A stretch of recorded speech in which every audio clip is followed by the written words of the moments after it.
மண்டல பூஜையானது முடிந்து மகர விளக்கு பூஜைக்காக நடையானது திறக்கப்பட்ட போது மிகப்பெரிய அதிசயமானது அங்கு நடந்து இருந்தது. அதாவது நடை திறந்து உள்ளே சென்ற போது உடனடியாக பாத்தீங்கன்னா அங்கு ஏற்றி வைக்கப்பட்ட தீபமானது உடனடியாக அணைந்து காணப்பட்டதாம்.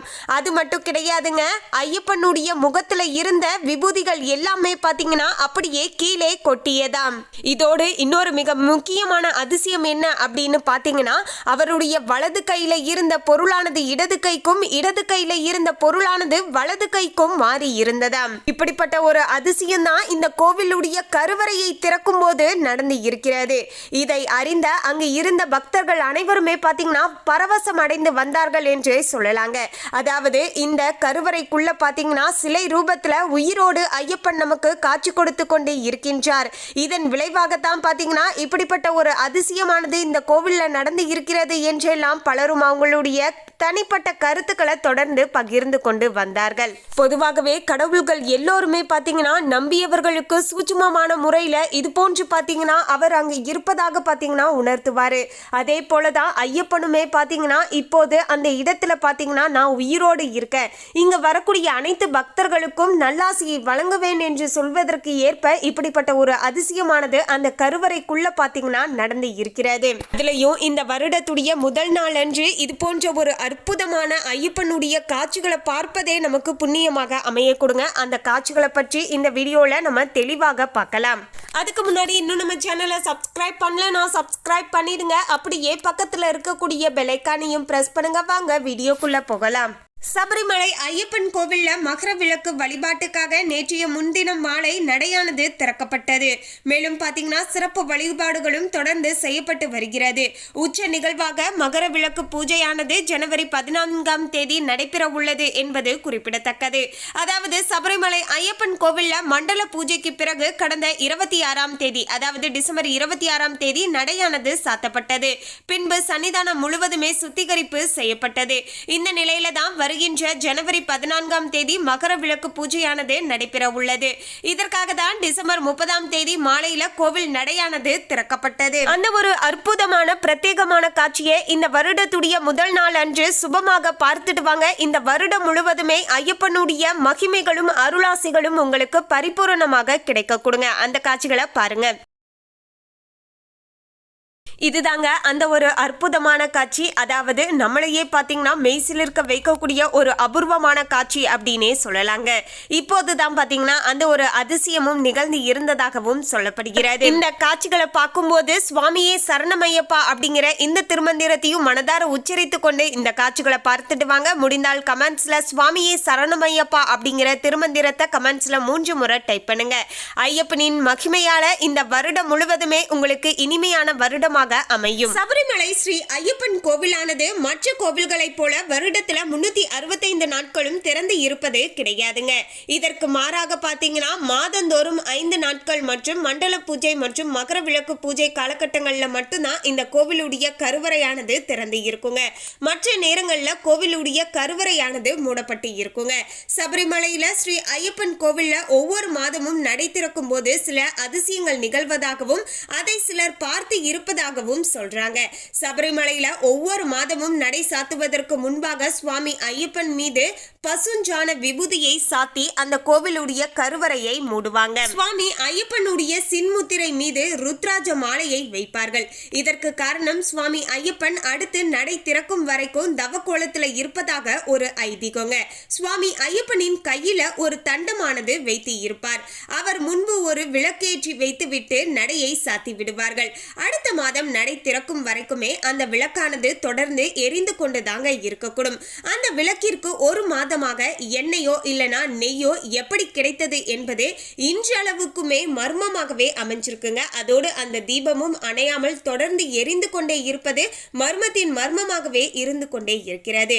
அதோடு கோவிலோட நடை திறந்து உலகத்தோட பார்வையானது அந்த கோவில் மீது பட்ட உடனேயே பாத்தீங்கன்னா ஐயப்பனுடைய தவ கோலமானது கலைந்து விடும் அப்படின்னு சொல்றாங்க. அடுத்த நிமிடமே அந்த விளக்கானது பாத்தீங்கன்னா அப்படியே அணைந்து விடுமாங்க. அதாவது யாருமே அணைக்க மாட்டாங்க. அந்த விளக்கானது தானாக பாத்தீங்கன்னா அந்த கதவுகள் திறந்த உடனேயே அந்த விளக்கானது அணைந்து விடுமாங்க. அது வரைக்கும் அந்த விளக்கானது தொடர்ந்து பாத்தீங்கன்னா எரிந்து கொண்டே இருப்பதாகவும் சொல்லப்படுது. அது மட்டும் கிடையாதுங்க, ஐயப்பன் கை மீது போட்ட அந்த தண்டமும் கைமாறி இருக்கும் அப்படின்னு சொல்றாங்க. இந்த ஒரு அதிசயமானது ஒவ்வொரு மாதமும் நடை திறக்கும் போது நடந்து கொண்டு இருப்பதாகவும் சொல்லப்படுகிறது. சுவாமி ஐயப்பன் சபரிமலையில தவக்கோலத்துல உயிர்ப்புடன் தான் இருக்கிறார் என்பதற்கு இதுவே ஒரு சிறந்த எடுத்துக்காட்டு என்றெல்லாம் சொல்லப்பட்டு வருகிறதுங்க. இந்த ஒரு அற்புதத்தை தான் பார்த்ததாக பாடகர் வீரமணி ராஜு அவர்கள் கூட பாத்தீங்கன்னா ஒரு பேட்டியில பாத்தீங்கன்னா தெரிவித்து இருப்பாரு. இது போன்ற ஐயப்பனுடைய அற்புதத்தை பார்க்க பலர் பாத்தீங்கன்னா தவம் இருந்து கொண்டு இருக்கிறார்கள் என்றே சொல்லலாங்க. இது போன்று நீங்க ஐயப்பன் கோவிலுக்கு சென்ற போது உங்களுக்கு ஏதாவது சிலிர்ப்பூட்டக்கூடிய அனுபவம் நடந்திருந்தா அதையும் எங்களோட கமெண்ட்ல மறக்காம ஷேர் பண்ணுங்க. மேலும் மாதம் 5 நாட்கள் கோவில் திறந்து நடை சாத்தும் போதுதான் ஐயப்பனை விபூதியால் முழுவதுமே மூடி வைத்து இருப்பாங்க. இது எல்லோருக்குமே தெரிஞ்ச ஒரு விஷயம் தாங்க. அப்போது ஐயப்பன் தவத்துல இருப்பதாகவும் ஒரு ஐதீகம்.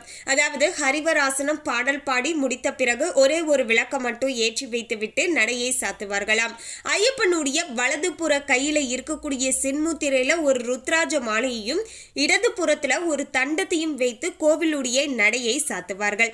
நடை சாத்திய பிறகு எவருமே அந்த கருவறைக்குள்ள செல்ல மாட்டாங்க. மேல் சாந்தி கூட அந்த கருவறைக்குள்ள செல்ல அனுமதி கிடையாது. ஒரே ஒரு விளக்கு மட்டும் ஏற்றப்படும். அது கிட்டத்தட்ட 1 மாத காலம் அந்த விளக்குக்கு யாருமே எண்ணெய் ஊற்ற முடியாது. ஆனாலுமே அந்த விளக்கு ஐயப்பனுடைய மகிமையால 1 மாதம் முழுவதுமே தொடர்ந்து எரிந்து கொண்டு இருப்பது இன்றளவுக்குமே நடக்கக்கூடிய ஒரு அற்புதத்தின் அற்புதமாகவே அமைஞ்சிருக்குங்க.